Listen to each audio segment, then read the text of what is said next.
Olá, estamos iniciando mais um capítulo do livro Cartas e Crônicas, pelo Espírito Irmão X, na psicografia de Francisco Cândido Xavier, como parte do nosso projeto da Fraternidade Cláudio Cidade, de fazer a leitura dessas páginas do Irmão X.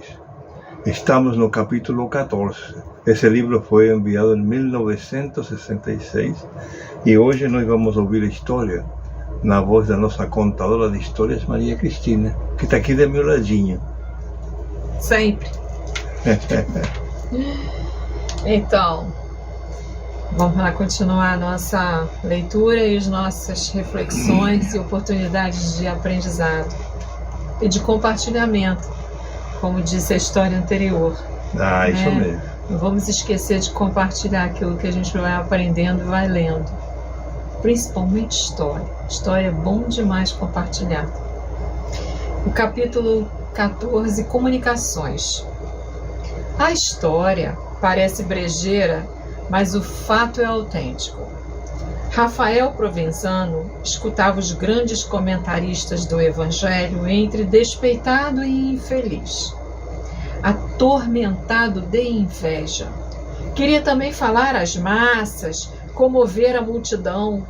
Nada lhe fugia tanto aos olhos quanto a tribuna. E aguardava ansioso o dia em que pudesse alcançar aquele ponto saliente no espaço, de onde a sua voz conseguisse impressionar centenas de ouvidos.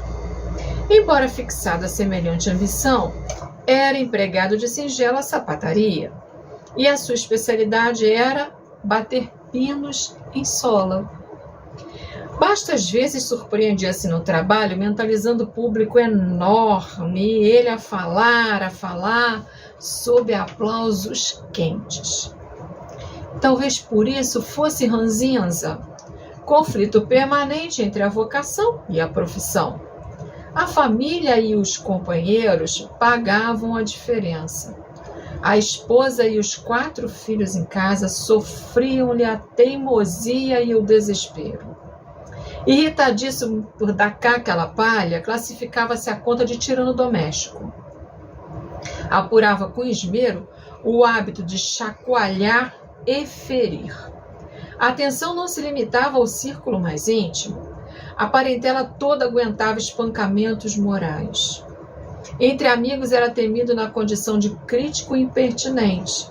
Apesar de tudo isso, a paixão de Rafael era pregar solenemente a verdade cristã nos templos espíritas.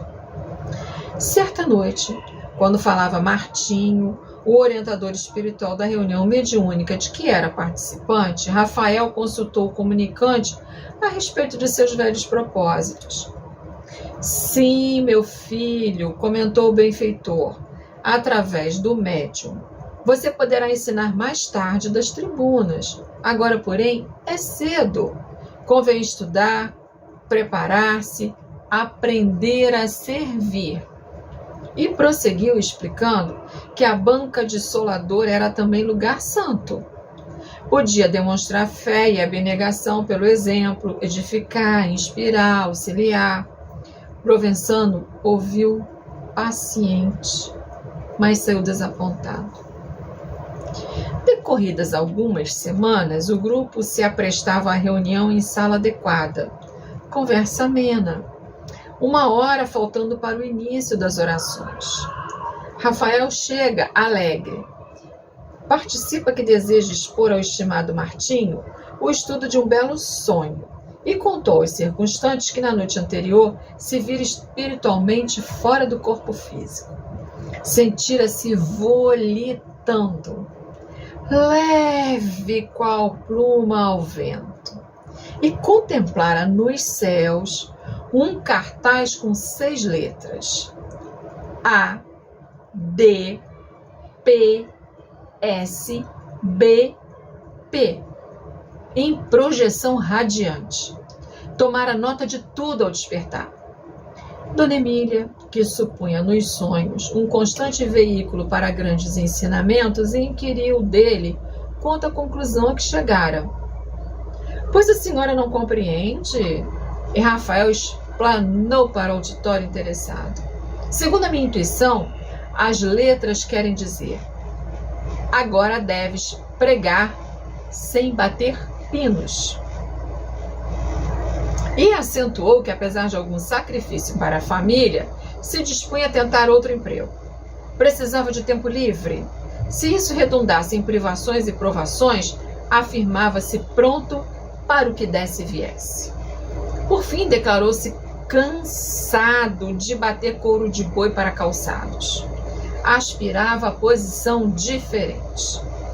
No horário justo, a pequena assembleia se entregou às tarefas que naquela noite se vinculavam à desobsessão. Atividades preparatórias, preces, e começou o movimentado socorro às entidades enfermas. Martim ocupava o médium esclarecedor que de quando em quando orientava os serviços, dava ideias. Rafael pediu vez para conversar. O instrutor, contudo, recomendou-lhe esperasse. Necessário desincumbir-se de obrigações mais urgentes. Iam se entender no fim. Com efeito, ao término das atividades, Martinho convidou-o à palavra. Algo tímido, Provenzano narrou o sonho, referiu-se às letras luminosas que descobrira no firmamento, como que brilhando especialmente para ele, e reasseverou os antigos desejos. Queria ser grande conferencista e prometia consagrar-se de corpo e alma aos ensinamentos públicos do Evangelho. O amigo espiritual sereno perguntou sobre a interpretação que ele, o interessado, dera às letras. Rafael, impávido: agora deves pregar sem bater pinos. O benfeitor espiritual, todavia, pintou expressão de complacência no rosto do médium e observou: efetivamente, Rafael, você esteve fora do corpo de carne e viu de fato a mensagem do plano espiritual. Mas engana-se quanto ao que julga ter lido. As letras querem dizer simplesmente: antes de pregar, seja bom primeiro. É o básico de interpretação do nosso companheiro. É isso mesmo, né? A interpretação estava meio diferente. Muito bom. Antes de pregar, seja bom primeiro. Esse é um ensinamento para nós, todos, né? Antes de pregar, seja bom primeiro. Tá bom?